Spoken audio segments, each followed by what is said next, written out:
Hello, this is the video to accompany the PowerPoint demography in the chapter on population. So a little thought about population size. The way the population goes up, our people are born into it, and the way that population goes down is that people die. And so we will talk about population. Okay, so these are various different things that drive the death rate down. These are things that drive the birth rate up. And so when the death rate falls, when the birth rate increases, then you get more and more people, right? And then these are the results of more and more people, right? Some of them are good or positive, right? Some of them are bad and are negative, and maybe will drive the population down a bit. But essentially, these are the various different factors that feed into and come out of human population growth. A demonstration of what the population is. So this is what our population was a long time ago.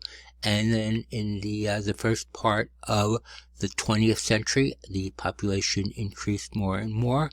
And then by the end of the 20th century, the beginning of the 21st century, it was considerably more and more, and it's still growing and growing and growing.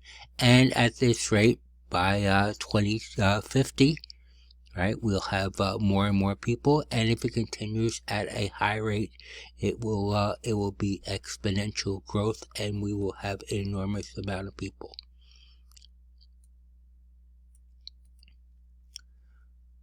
Okay, this is a population profile.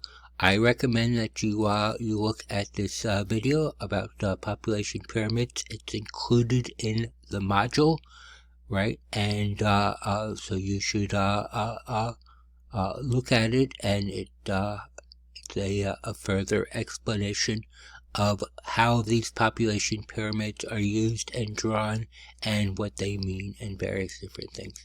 So let's go and look at some population profiles and various different age structure. This is a map that's slightly different from here. The way that you make a population profile, let me go back to here, is that you go every 5 years, you divide it between male and female, right? And every 5 years you graph the population, right? And so this shows the population every 5 years between birth and death, right? And so this is just a measure, right, at any one particular time of what the population is. So if you go out and you measure this in 2014, this is what you found in Canada. This is the population, and the evolution of it over time will allow you to predict any number of different things. Okay, let me go back to this slides. Okay, and so these are various different slides. These you can see the different shapes of the different types of age structure diagrams of population profiles. This one is increasing rapidly, this one is relatively stable, and this is decreasing. And so the population here is growing very rapidly. More and more people are going in this, and this country will have an increasing population. This population will be relatively stable, and this population will decrease. Let me take a step further into looking at it. There are 3 levels here, right? You see they're in different colors, right? They're from 0 to 15, and from 15 to, what are we having, 45 or 50, 45, I guess, and then above 45. And these indicate the years of productivity. This is the girls are not having babies until they're at least 15, and then they're able to have babies during this amount of time, right? During the years between 15 and 45. If the number of women that are entering the reproductive years, right, are equal to the number leaving, then the population will stay about the same, supposing that the fertility of women is about the same, right? And if there are less women that are entering the fertility than are leaving the fertility, you'll have a decreasing population. If it's more entering, right, than are leaving, your population's going to go up. And if it's the same, it will remain relatively stable, right? And so these are the number.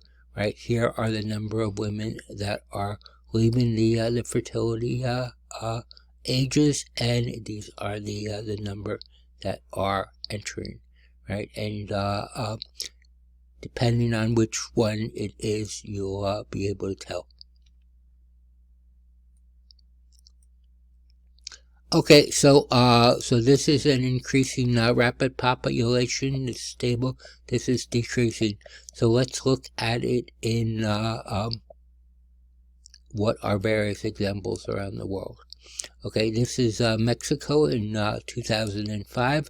This was the population, and as you notice, the population, the younger population, these are there's a lot more young people than there are of older people, and the age of fertility, there are more and more girls that are becoming fertile than there are older women that are becoming infertile. And so this population will keep growing, right, as long as that happens, right? And even though they seem to have gotten their population somewhat under control, it's still going to keep growing and growing and growing as long as there are more women here of a younger age. Okay, this is Denmark in 2005. You see that the population that is getting old is about equal to what is becoming old enough to have babies. And so this actually, it's over here. It doesn't really matter what the men do, right? Because of the fact that it's the women that that reproduce. But you notice that the number entering in is about equal to the number going out. And so this will become a stable population, and it will become more and more.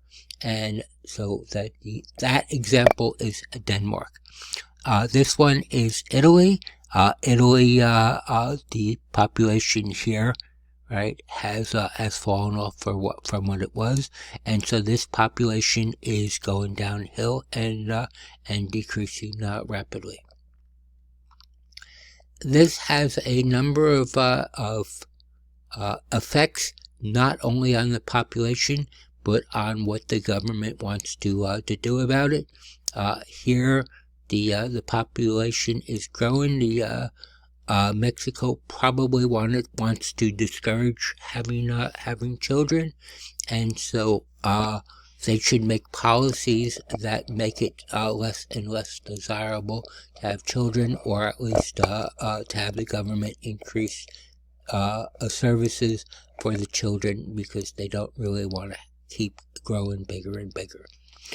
Here, Denmark has a good, stable population, and they may want to just continue doing what they have. Here, Italy, right, has the population keeps falling off, and women are not having babies. And if the government wants to change this, they may institute various policies to increase the desirability of having children, and you would do that by increasing social services, right? Maybe instituting health care for children, paying for child care, trying to make it more socially desirable to have children and not to decrease them, not to discourage women from having babies, so that the population here of Italy doesn't crash. Okay, to change the subject now to the United States, and to give an interesting perspective. These are the baby boomers. This is the population profile in 1965, and these are the baby boomers down here in the bottom. Right, these are everybody born basically between 1950 and 1965. Actually, it's 20 years, so it's between 1945 and 1965. Right, so all these babies in here are what is called the baby boomer. Okay, so 40 years later, right, in 2005, right, these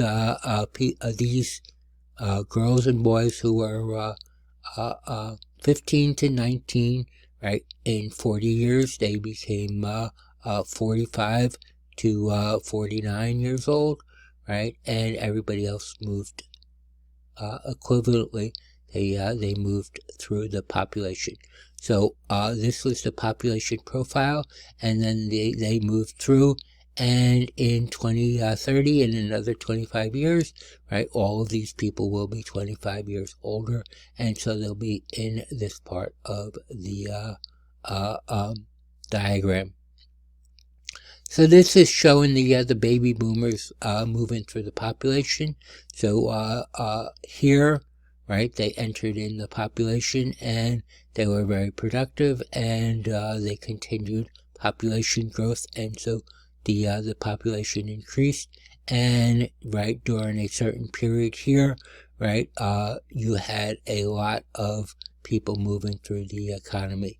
Right, coming now in 2020 and continuing to 2030, right, there are more and more baby boomers that are reaching a retirement age, and that might strain Medicare and Social Security, and things are changing because of the fact that they are moving through. They are no longer happy taxpayers, right? They are now the recipients of Social Security, right? And they are moving through. The last thing that I wanted to talk about here is projected demographic change in China.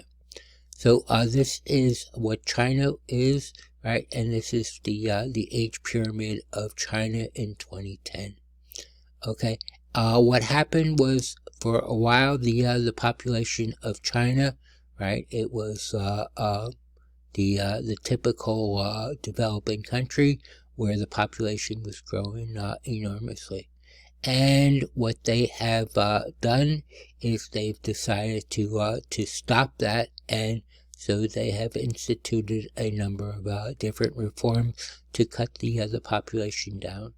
Right. Unfortunately, we would not necessarily think that they had a good system, because they did things like institute a one-child policy, and there was a lot of nastiness going on, things like forced sterilization, not allowing people to have more children, and it was what we would consider a rather repressive thing. Right, but they have gotten their population down, and so it's not only stable, but it is possibly decreasing to an acceptable level, and they are getting through it.